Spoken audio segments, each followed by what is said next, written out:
Hi යාළුවනේ අපේ YouTube channel එකට සාදරයෙන් පිළිගන්නවා. ඉතින් අද සැරිසරත් එක්ක ඕගොල්ලෝ එකතු වෙලා ඉන්නේ අනුරාධපුරයේ දෙවෙනි දවසත් එක්ක.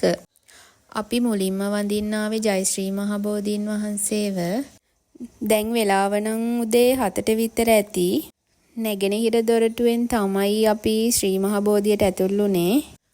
බෞද්ධ සංස්කෘතියත් එක්ක බැඳුණු වැදගත් ස්ථානයක් තමයි මේ ශ්‍රී මහ බෝධිය කියන්නේ. මල් පහන් කිරි ආහාර එහෙමත් පූජා කරලා වන්දනා කරගෙන අපි ඊළඟට යන්නේ මිහින්තලයට. දැන් මේ අපි මිහින්තලයට යන ගමන් ඉන්නේ. දැන් මේ පහුවෙන්නේ අඹතලාගම හන්දිය.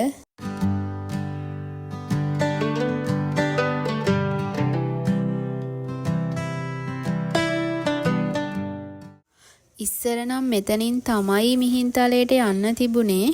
ඒත් දැන් ඉන්න නායක හාමුදුරුව තමයි ඒ පාර වෙනස් කරලා අපි මේ දැන් යන පාරෙන් හැමෝටම යන්න අවස්ථාව හදලා දුන්නේ. ඉතින් මේ අපිට කියන්න බැරි වුණානේ අපි අනුරාධපුරේ ඇවිල්ලා නැවතුනේ අපේ මාමලගේ ගෙදර. එයාලගේ වාහනේ තමයි අපි දැන් මේ ඇවිදින්න යන්නේ. ඔන්න දැන් මේ මිහින්තලයට යන පාරට අපි හරවනවා.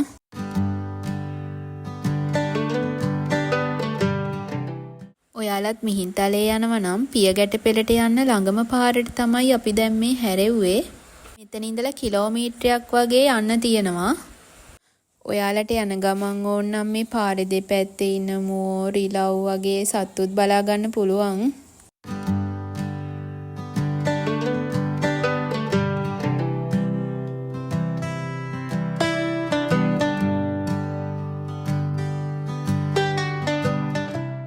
මෙතන පාකින් දෙකක් තියෙනවා.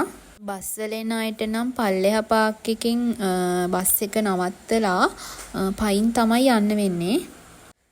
පොඩි වාහන වලට නම් උඩ තියෙන පාක් එකටම යන්න පුළුවන්.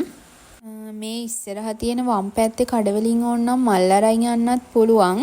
මෙතනම දකුණු පැත්තේ තමයි බස් පාක් එක තියෙන්නේ. අපි ආවේ කාර් එකේ හින්දා අපි මෙතනින් උඩටම යනවා.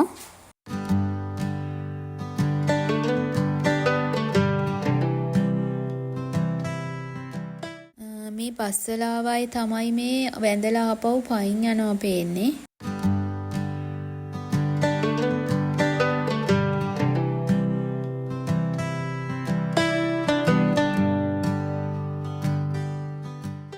ඔන්න දැන් අපි පාකින් එකට ආවා.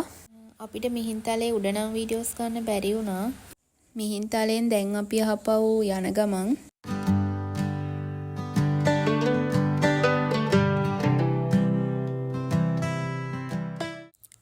අපි දැන් මහකනදරව වැව බලන්න යනවා.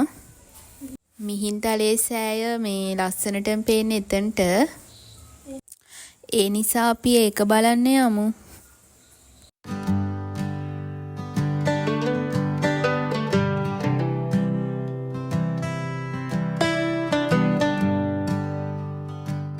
අපි දැන් මේ ඉන්නේ මහකනදරව වැව ළඟ. මේ තමයි අපි සෑය ලස්සනටම පේනවා කිව්වත් තැන. මේ මහසෙන් රජුරුවෝ හදපු සුන්දර වැවක්.